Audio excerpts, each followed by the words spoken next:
میرے صحابہ ستاروں کی مانند ہے، جو کوئی بھی تم میں سے ان کی اقتداء کرے گا ہدایت پائے گا۔ تو پتہ یہ چلا کہ صحابہ کے تعامل پر چلنا، صحابہ کے عمل کو زندگی کا حصہ بنانا، صحابہ سے محبت کرنا اور صحابہ کی محبت کو اپنی زندگی کا معیار بنا لینا اصل میں عین عبادت ہے اور نجات کا ذریعہ ہے۔ یہ سارے صحابہ اپنی جگہ پر ان کے جو کردار ہیں، کوئی قرآن جمع کر رہا ہے تو جامع القرآن ہو گیا، حیا کا پیکر ہے تو حیا کا پیکر، اور کوئی نبی کریم صلی اللہ علیہ وسلم کے بستر پر سو رہا ہے، حضرت علی بن ابی طالب اپنی زندگی کی پرواہ کیے بغیر، تو وہ ایسے ہی شخصیت بن گئے کہ احادیث نقل کریں تب بھی وہ شجاعت نظر آئے، تب بھی ان میں نظر آتی ہے۔ دین محمدی کے وارثین یہ تھے، العلماء ورثۃ الانبیاء کے صحیح وارث یہی لوگ تھے۔ ماشاءاللہ، خوبصورت بات۔ جی علامہ صاحب، میں چاہوں گا گفتگو کے سلسلے کو آگے بڑھائیں۔ ہماری جان قربان رسول کے اصحاب باوفا پر، جنہیں یہ نعمت ملی کہ انہوں نے رسول کو دیکھا، رسول پر ایمان لائے، رسول کی معرفت حاصل کی، رسول کی اطاعت کی اور رسول کی ہر حکم پہ اپنی جان قربان کرنے کے لیے ہمہ وقت تیار رہے۔ میں ذرا سا ایک بات، ذرا سا عمومی راستے سے ہٹ کر، جو جید صحابہ ہیں ان کا ذکر بہت ہوتا ہے، کرتے ہیں۔ کچھ صحابہ ایسے ہیں جن کی قربانیاں ہیں اور جو ایمان کے درجے میں ان کا ذکر نہیں ہوتا، عمومی نہیں ہوتا، عام طور پر نہیں ہوتا، اور ان کی چھوٹی چھوٹی باتوں سے ان کی معرفت جھلکتی ہے کہ رسول کی معرفت کتنی تھی۔ چھوٹے واقعات ہیں لیکن ان کی معرفت جھلکتی ہے۔ مثلا خزیمہ بن ثابت ایک صحابی رسول ہیں اور انہیں ذو الشہادتین کا لقب دیا گیا۔ نام بہت کم آتا ہے، بہت کم ان کا ذکر ہوتا ہے۔ بات کیا تھی، چھوٹا سا واقعہ تھا۔ ایک اعرابی نے رسول اللہ سے ایک اونٹنی کی خرید و فروخت کا عہد وہ کیا، معاملہ کیا، اور اس کے بعد وہ مکر گیا۔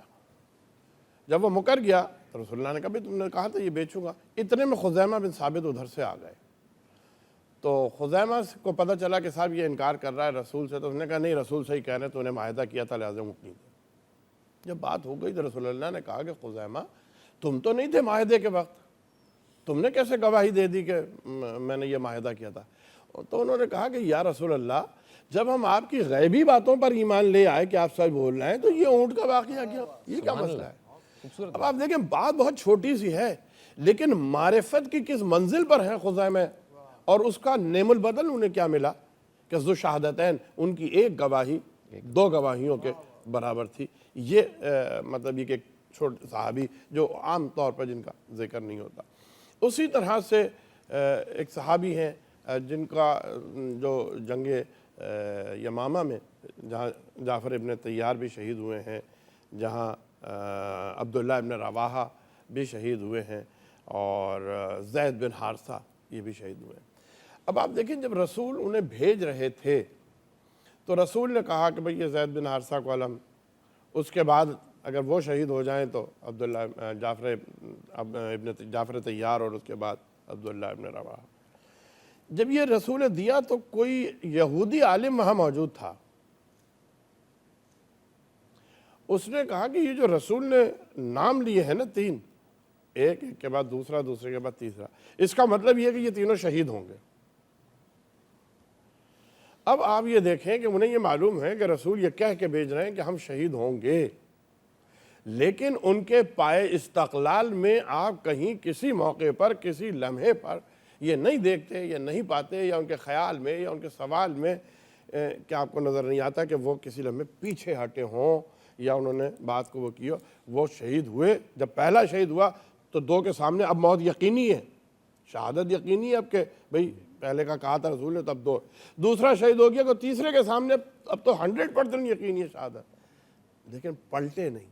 بے شک۔ تو یہ ہے رسول کی معرفت کہ جو اس منزل پر پہنچ گئے اور ان کو رسول کی صحبت ملی، اور رسول کی یہ نعمت ملی ان کو کہ انہوں نے رسول کی صحبت پائی، ان کی معرفت پائی، ان کی اطاعت کی اور ان کے لیے اپنی جان لٹا دی، تو کیا درجات ہوں گے ان کے، کیا مرتبے ہوں گے ان کے، کون اس کا تصور کر سکتا ہے؟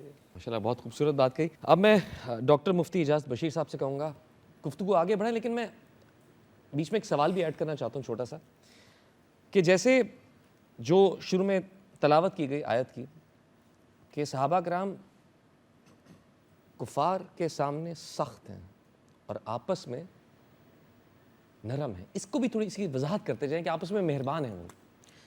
بسم اللہ الرحمن الرحیم. بہت خوبصورت تمہید ہمارے دونوں حضرات نے بیان کر دی ہے. یہ جنگ یمامہ، جنگ موتا کا ذکر کر رہے تھے، اور یہ عظیم ایک معرکہ ہے عشق و محبت کا.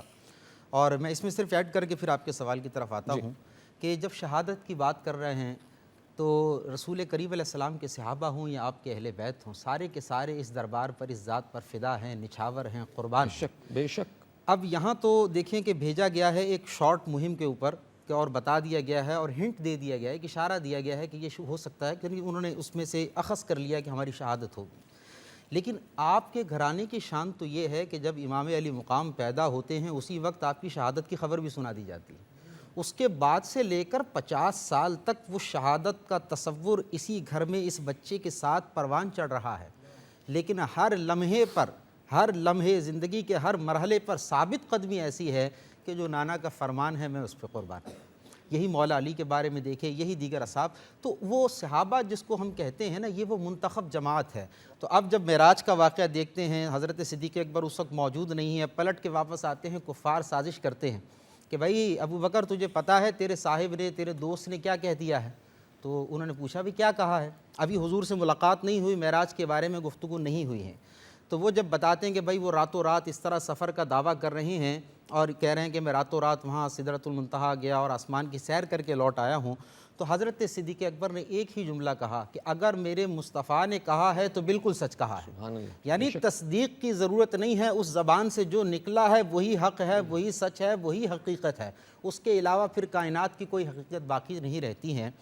تو بات یہ ہے کہ قرآن میں جس آیت مبارکہ کا آپ ذکر کر رہے ہیں، آپس میں شیر و شکر ہیں. اس شیر و شکر کو دیکھیں تو عہد مکی میں انہوں نے ہجرت حبشہ کی ہے، تو وہاں ان کا ایک دوسرے کے ساتھ لنک دیکھیں. 150 افراد وہاں پر کئی سال تک، حضرت جعفر کا ذکر کر رہے ہیں، یہ اولین قائد ہیں اس لشکر کے جو ہجرت حبشہ ایتھوپیا کی طرف جاتا ہے. شیب ابی طالب کا واقعہ دیکھتے ہیں، 3 سالہ سوشل بائیکاٹ ہے، تو یہ تمام کے تمام ایک دوسرے کے ساتھ شیر و شکر ہیں. اس کی سب سے بڑی اگزامپل اگر میں مختصراً عرض کرنا چاہوں تو وہ دیکھیں کہ جب مواخات مدینہ ہوتی ہے ہجرت کے بعد، مائیگریشن کے بعد، تو صحابہ کا آپس میں تعلق ایسا ہے کہ اگر کسی کے گھر کے بالفرض 2 کمرے تھے تو حضور نے جب ان کے درمیان وہ معاہدہ کر دیا ہے تو ان کے دل میں رحم دلی کے جذبات ایسے تھے کہ اپنے گھر کے تقسیم کر کے ایک کمرہ دوسرے کو دے دیا، ایک میں خود اپنی رہائش اختیار کر لی.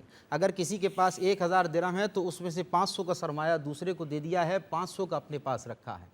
تو اس سے بڑی، یعنی انسان کے اندر جو ہوس پیدا کرتا ہے وہ جان ہے، مال ہے، اولاد ہے، یہ مال و متاع ہے، زر ہے. رسول کریم علیہ السلام کے فرمانے کے بعد انہوں نے ان تمام چیزوں کو تقسیم کر دیا ہے. ایک آخری چیز بچتی ہے جس پر انسان پوری دنیا قربان کرتا ہے، وہ اپنی جان ہے. تو رسول کریم علیہ السلام کے صحابہ کا جذبہ اور ان کی ول دیکھیں، ایک سے بڑھ کر ایک جو ہے حضور پر اس طرح نچھاور ہو رہا ہے. رسول کریم علیہ السلام کے صحابی کیا ہیں؟ یہ صرف زیارت نہیں ہے، یہ اللہ رب العالمین کا انتخاب ہے. ہم اپنے دوستوں کو دیکھتے ہیں تو ہم اپنے دوستوں کی گیدرنگ کو سلیکٹڈ رکھتے ہیں، منتخب کرتے ہیں. تو خاتم الانبیاء کے دوستوں کا انتخاب جو ہے وہ ایسے ہی کر دیا جائے گا. یہ اللہ رب العالمین کا انتخاب ہے جس کے اندر اس طرح کی روشن مثالیں ہمارے سامنے موجود ہیں. جی مفتی اسحاق مدنی صاحب، میں چاہوں گا آپ بھی آج کے عنوان کے حساب سے.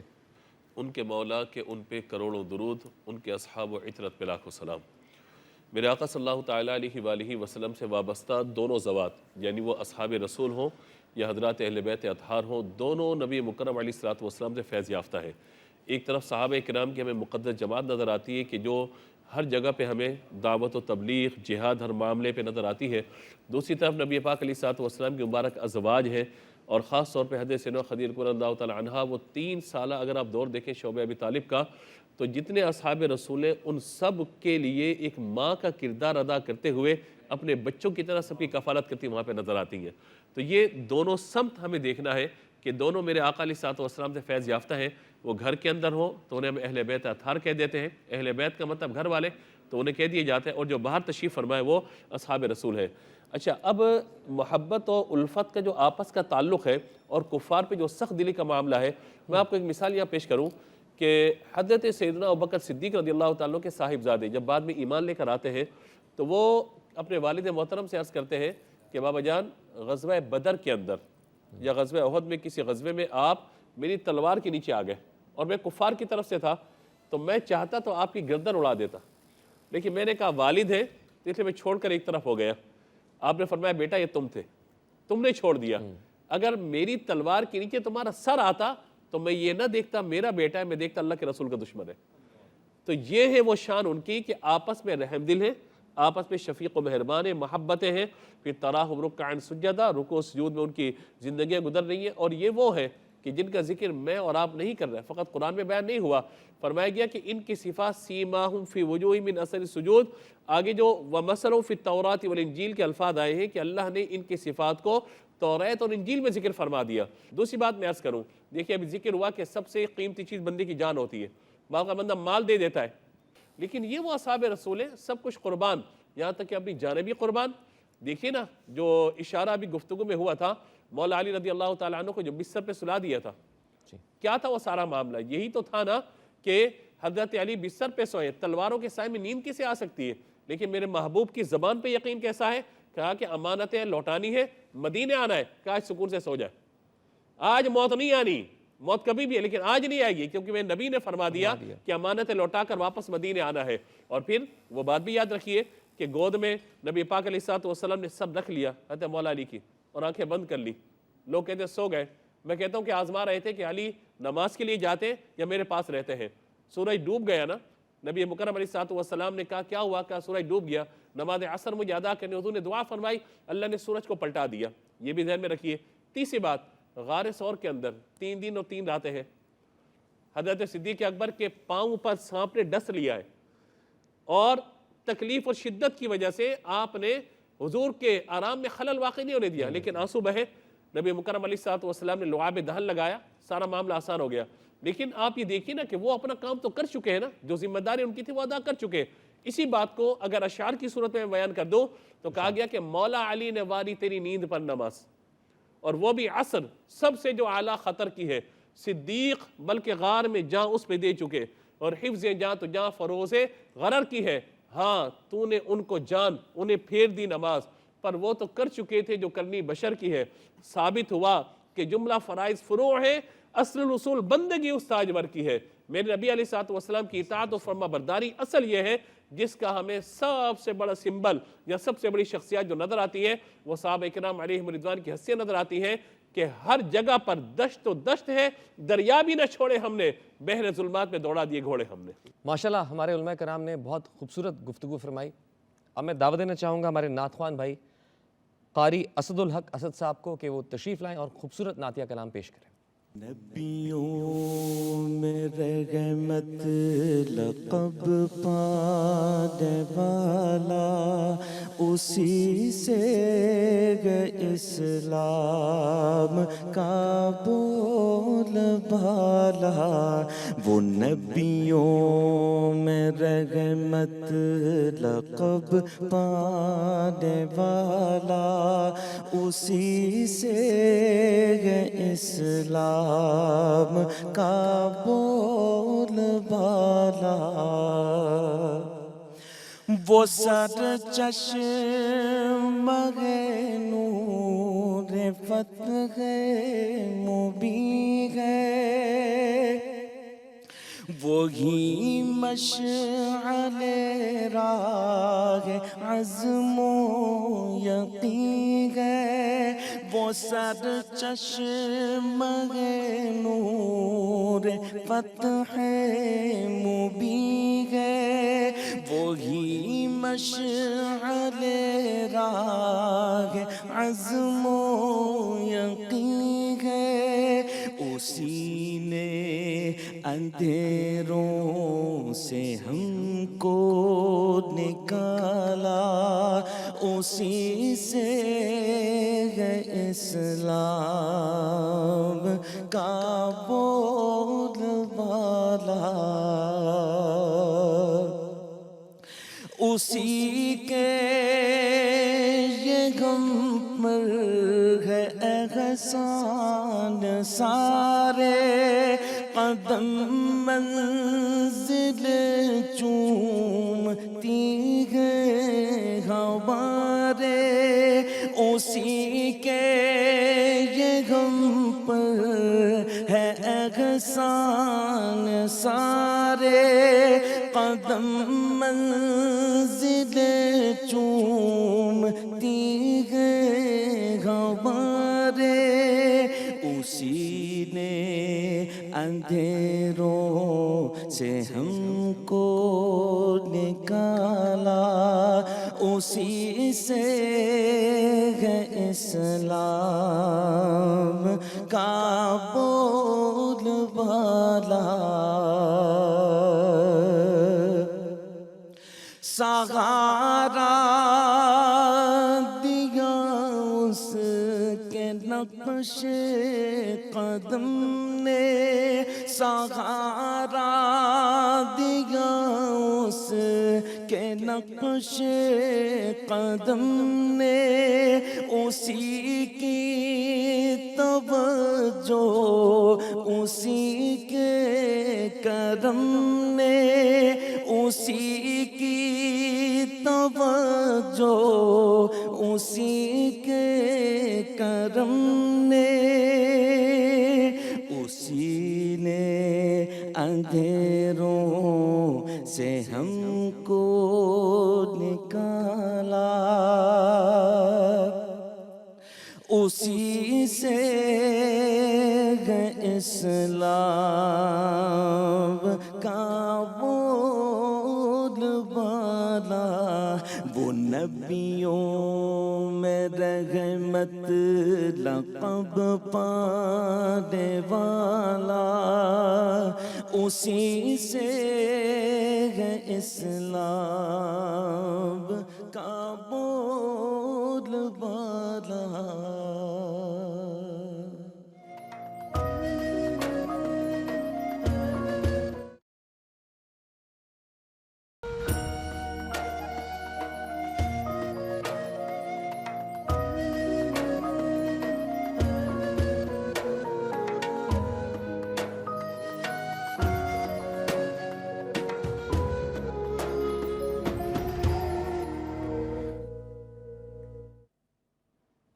السلام علیکم ناظرین، ویلکم بیک۔ آپ کا میزبان سمیع خان آپ کے سامنے حاضر ہے، علماء کرام بھی ہمارے ساتھ موجود ہیں۔ بڑھتے ہیں اگلے سیگمنٹ کی جانب جو ہے مقابلہ تقاریر۔ آج اس سیگمنٹ میں ہم نے جس موضوع کا انتخاب کیا ہے وہ مظفر وارثی کے مشہور کلام کا مصرع ہے، ممبر تیرا عرش بریں۔ یہ ہے آج کا موضوع، اور آج کے پارٹیسپنٹس ہیں میمونہ ملک، عائشہ رفیق، راہین زبیر۔ السلام علیکم اور خوش آمدید۔ اس مقابلے کے اندر آپ کے پاس 2.5 منٹ کا وقت ہوگا۔ آپ نے 2.5 منٹ میں اپنی تقریر پیش کرنی ہے۔ جیسے ہی آپ کو بزر کی آواز سنائی دے، اس کا مطلب ہے کہ آپ کے پاس 30 سیکنڈ باقی بچے ہیں، اپنی بات کو اچھے طریقے سے مکمل کریں۔ علماء کرام یہاں ہمارے ساتھ موجود ہیں، یہ جج کریں گے کہ کس نے کتنی بہتر تقریر پیش کی ہے۔ سب سے پہلے دعوت دینا چاہوں گا میمونہ ملک صاحبہ کو۔ خالق کائنات نے مخلوق میں انسانیت کو اشرف بنایا تو وجہ محمد عربی، کائنات کو تخلیق کیا تو وجہ محمد عربی، فرشتوں کو آدم کے آگے سجدہ ریز کیا تو وجہ محمد عربی، جنت کی بہاریں بنائیں تو وجہ محمد عربی، افلاک کو بنایا تو وجہ محمد عربی ہیں، کائنات کو سجایا تو وجہ محمد عربی ہیں۔ اسی لیے میں کہتی ہوں، قمر کی روشنی، چاند کی چاندنی، دریاؤں کی روانی، فضاؤں کی خاموشی، پھولوں کا تبسم، پرندوں کا ترنم، یہ جہاں کی محفل انجم، وجہ محمد عربی ہیں۔ تو میں کیوں نہ کہوں، الہام ہے جامع تیرا، قرآن امامہ ہے تیرا، ممبر تیرا عرش بریں، یا رحمت للعالمین۔ صدر علی وقار، پیارے نبی لب ہلائے تو وہی کے پھول جڑے، مسکرائے تو جنت کو جوانی مل جائے، غصے میں آئے تو جہنم کو جولانی مل جائے، ہاں کہا تو حلال ہو گیا، نہ کہا تو حرام ہو گیا، قدم بڑھائے عرش بری جا پہنچے، جہاں نوریوں کے سردار کے پر جلتے ہوں، وہاں انسانوں کے سردار کے بڑھتے قدموں کو دیکھو، ممبر تیرا عرش بریں، یا رحمت للعالمین۔ صدر علی وقار، ہمارے نبی کا مقام بلند اسی لیے ہے، وہ رحمت للعالمین اسی لیے ہیں، وہ غمزدوں کے غم اٹھاتے ہیں، وہ یتیموں، مظلوموں، کمزوروں، بے کسوں پہ کرم اور ان کے حق کے لیے آواز اٹھاتے ہیں۔ آپ کی آمد سے قبل اس جہاں کا یہ عالم سفاکیت، جہالت اور عداوت کے اندھیرے میں ڈوبا ہوا تھا، ظلم و جبر اپنی انتہا کو تھا، انسان کی زندگی کا مالک بنا ہوا تھا، طاقتور کمزور کو اپنی ملکیت سمجھتا تھا، بنت ہوا کو کمتر، غلاموں پر ستم، یتیموں کا مال کھایا جاتا تھا، ناحق انسان کا خون بہایا جاتا تھا، کہ ایسے میں ظلمت کی اس شب میں اجالا کرنے والا ہمارا نبی ہے، بنی نوح کو غلامی سے چھڑانے والا ہمارا نبی ہے، بت پرستی میں توحید کا سبق پڑھانے والا ہمارا نبی ہے۔ جی اب میں دعوت دینا چاہوں گا عائشہ رفیق صاحبہ کو۔ خالق کائنات نام محمد کو ورفعنا لکا ذکر کہہ کر تا قیامت بلند کر دے تو ذات محمد کی عظمت معلوم ہوتی ہے صدر علی وقار۔ تو پھر درود بھیجیے اس ذات پر جسے خدا نے افضل خلق ہی نہیں بلکہ وجہ تخلیق کائنات بنایا۔ درود بھیجیے اس ذات پر جس نے ایک رات میں مسجد اقصیٰ سے سدرۃ المنتہا اور کعبہ قوسین سے کرۂ ارضی کا سفر طے کیا۔ درود بھیجیے اس ذات پر جس کے ایک اشارے سے چاند دو ٹکڑے ہو جائے، پتھر جس کی رسالت کی گواہی دے، جسے قرآن کبھی یاسین کہے، کبھی طٰہٰ کہے، کبھی مزمل کہے، کبھی مدثر کہے۔ میرا رب جس کے چہرہ انور اور گیسوئے عنبری کی قسم کھائے، جس کے ہاتھ میں امت کی بخشش کی کنجی ہو، جس کے دربار میں سلمان فارسی، طفیل دوسی اور ابوذر غفاری جیسے سرداروں کا مجمع ہو، تو پھر درود بھیجیے صدر علی وقار سرداروں کے سردار پر، اور کہہ لینے دیجیے کہ الہام جامع ہے تیرا، قرآن امامہ ہے تیرا، منبر تیرا عرش بری یا رحمت للعالمین۔ عرش بری آپ کا منبر ہونا ذات محمد کی عظمت و فضیلت کی دلیل ہے صدر علی وقار۔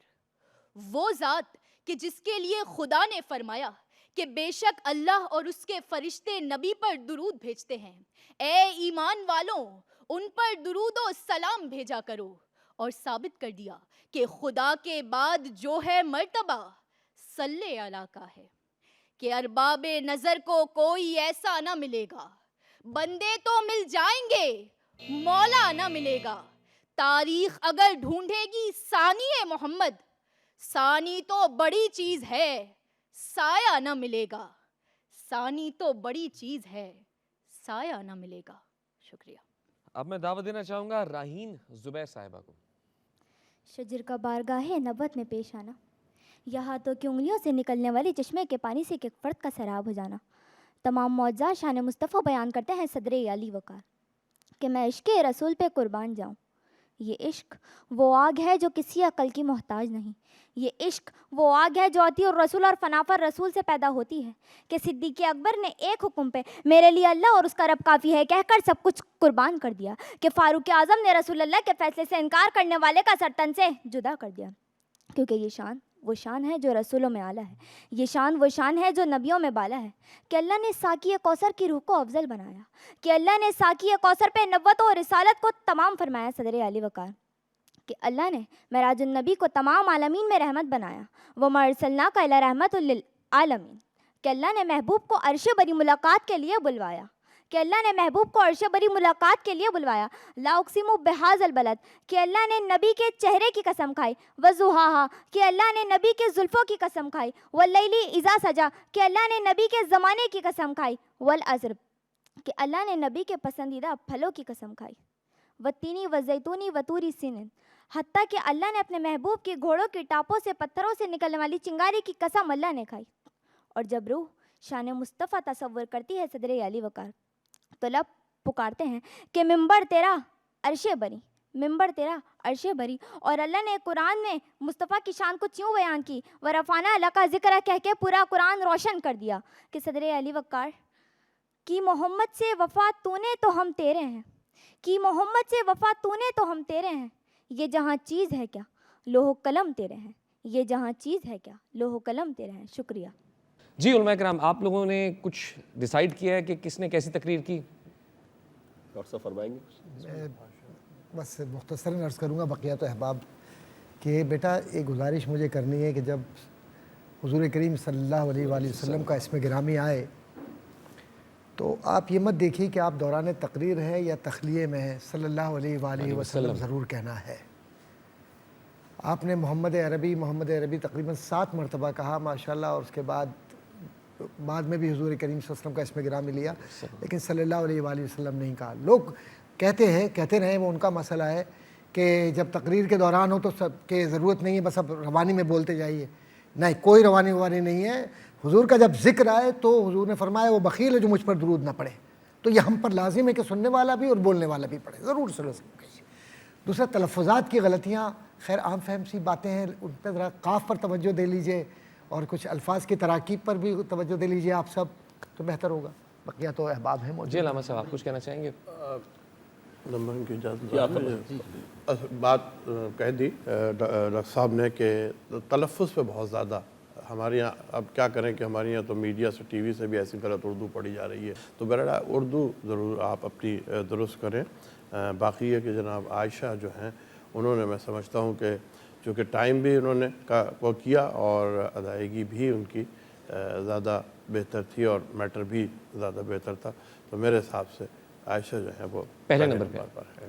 اور دوسرے نمبر پہ؟ اور دوسرے نمبر پر اگرچہ کہ انہوں نے ٹائم زیادہ لیا، لیکن میمونہ ملک ان کی ادائیگی بھی اچھی تھی اور وہ بھی اچھا تھا، میٹر میں کانٹینٹ اچھا تھا ان کا. ٹھیک ہے، تو تیسرے نمبر پہ آئیں راہین زبیر. آپ لوگ کچھ کہنا چاہیں گے؟ جی میں بھی بالکل ڈاکٹر صاحب سے اتفاق کرتا ہوں. بس اتنی سی سیشن ہے کہ درود شریف جو پہلی مرتبہ آ جائے، اگر تقریر میں روانی ڈسٹرب ہو بھی رہی ہے تو ایک بار کم سے کم ضرور پڑھ لیں تاکہ اس کی وعید شامل نہ ہو. اس کے بعد بے شک اگر آپ کرنا چاہیں تو اس کو لے سکتی ہیں. عائشہ رفیق پہلے نمبر پر ہیں، میمونہ ملک دوسرے نمبر پر ہیں، تیسرے پر ہیں راہین زبیر. یہ تینوں سیکوینس میں کھڑی ہیں، پہلے، دوسرا، تیسرا. بیسکلی اصل مقصد یہ ہے کہ علماء کرام سے آپ کو سیکھنے کو بہت کچھ ملتا ہے. جو کریکشنز انہوں نے بتائی ہیں، جو اصلاحات انہوں نے بتائی ہیں، ان پر عمل کر کے آپ اپنی تقریر کو اور بہتر کر سکتے ہیں. فرسٹ، سیکنڈ، تھرڈ یہ صرف اس لیے ہوتا ہے کہ آپ سب نے اچھی تقریر پیش کی، سب جیتے ہیں اس کے اندر. اسی لیے ہمارے پاکستان ٹیلی ویژن کی روایت بھی ہے کہ یہاں سے کوئی خالی ہاتھ نہیں جاتا.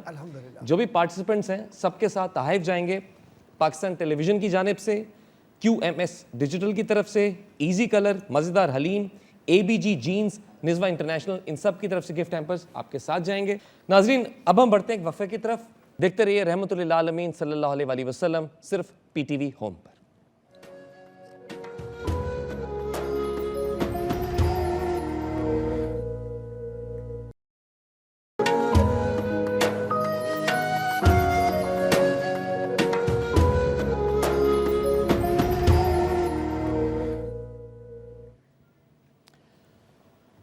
پاکستان ٹیلی ویژن کی ماہ ربیع الاول کی خصوصی نشریات میں ایک بار پھر آپ کے سامنے آپ کا میزبان حاضر ہے. آج کا موضوع تھا اصحاب رسول صلی اللہ علیہ وآلہ وسلم. اس ٹاپک پر علماء کرام نے بہت اچھی گفتگو فرمائی، لیکن اب وقت بہت محدود ہے. پھر بھی میں چاہوں گا کہ جاتے جاتے کوئی اچھا میسیج جو آپ مجھے اور ناظرین کو دینا چاہیں جس سے ہم کچھ سیکھ سکیں تو مشکور ہوں. ایک بات عرض کرنا چاہوں گا، ہو حلقہ یاراں تو بریشم کی طرح نرم، رزم حق و باطل ہو تو فولاد ہے مومن. صحابہ اکرام رضوان اللہ تعالیٰ علیہ مجمعین نے اپنی زندگیاں اسی طرح سے گزاری ہیں، اور حضور کا یہ فرمان ہے کہ میں تمہارے درمیان 2 بنیادی مبادیات چھوڑ جا رہا ہوں، ایک اللہ کی کتاب، دوسری اپنی سنت. اور ایک اور مقام پر ہے کہ میں اپنے اہل بیت اطہار کو چھوڑے جا رہا ہوں، یہ نمونہ عمل ہے. اور صحابہ اکرام کا جو تعامل ہے وہ ہمارے لیے زندگیوں کا اثاثہ ہے.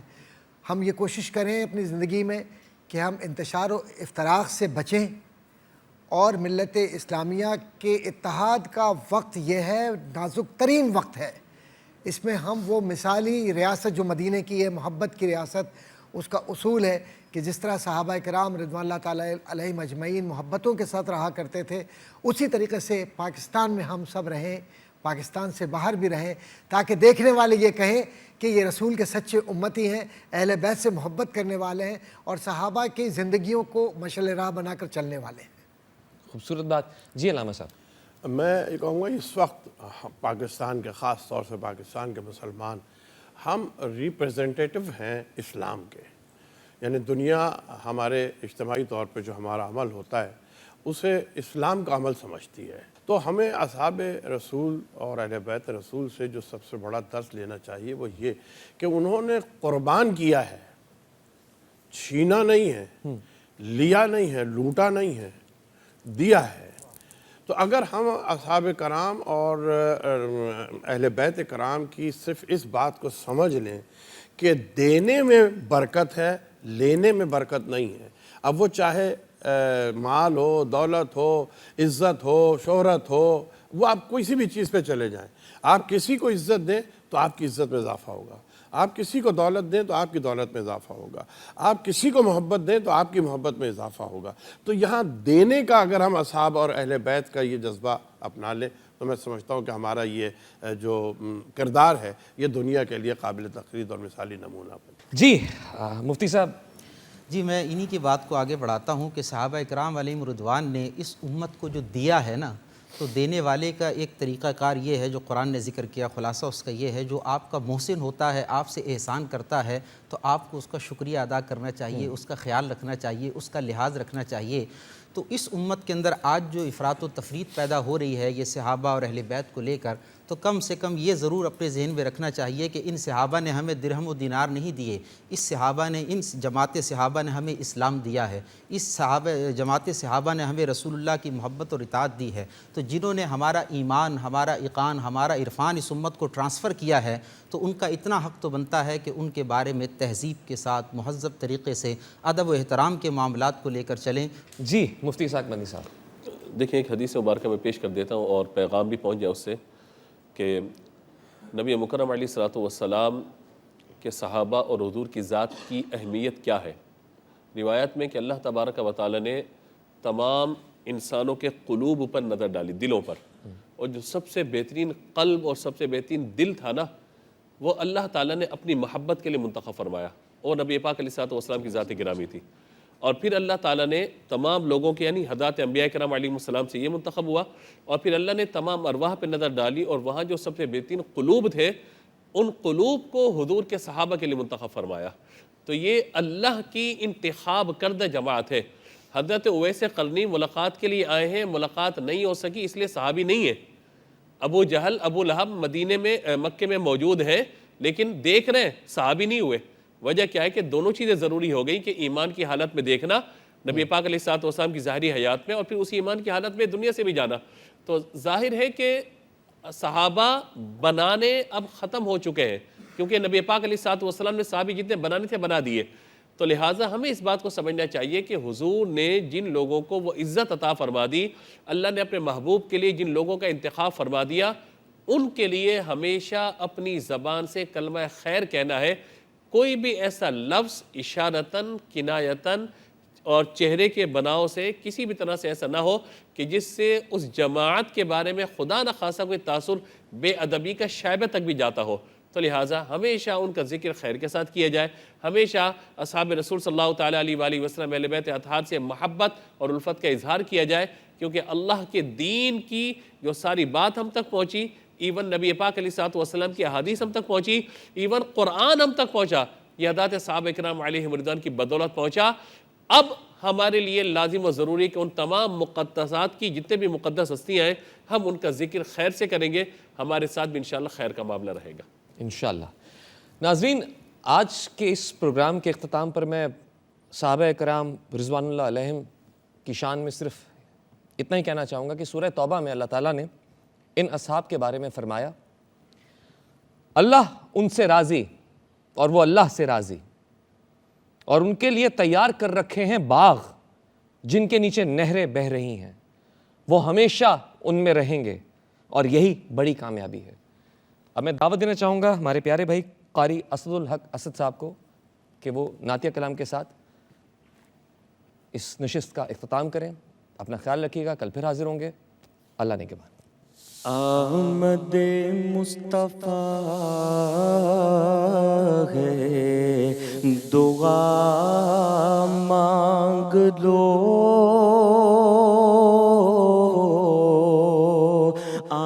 آمد مصطفیٰ ہے دعا مانگ لو مانگ لو رغبت مصطفیٰ مانگ لو جسم مفلوج ہے روح بیمار ہے جسم مفلوج ہے روح بیمار ہے تو آ گیا ہے مسیحا شفا مانگ لو آ گیا ہے مسیحا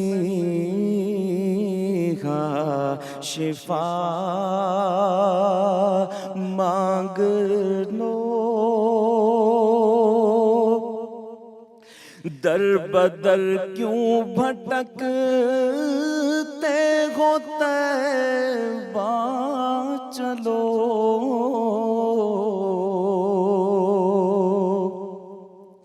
در بدر کیوں بھٹکتے ہو طیبہ چلو مصطفیٰ سے ملو اور خدا مانگ لو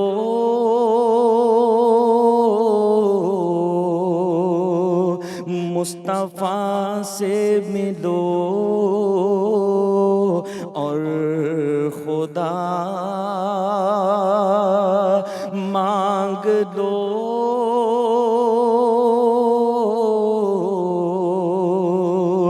مانگ لو رغبت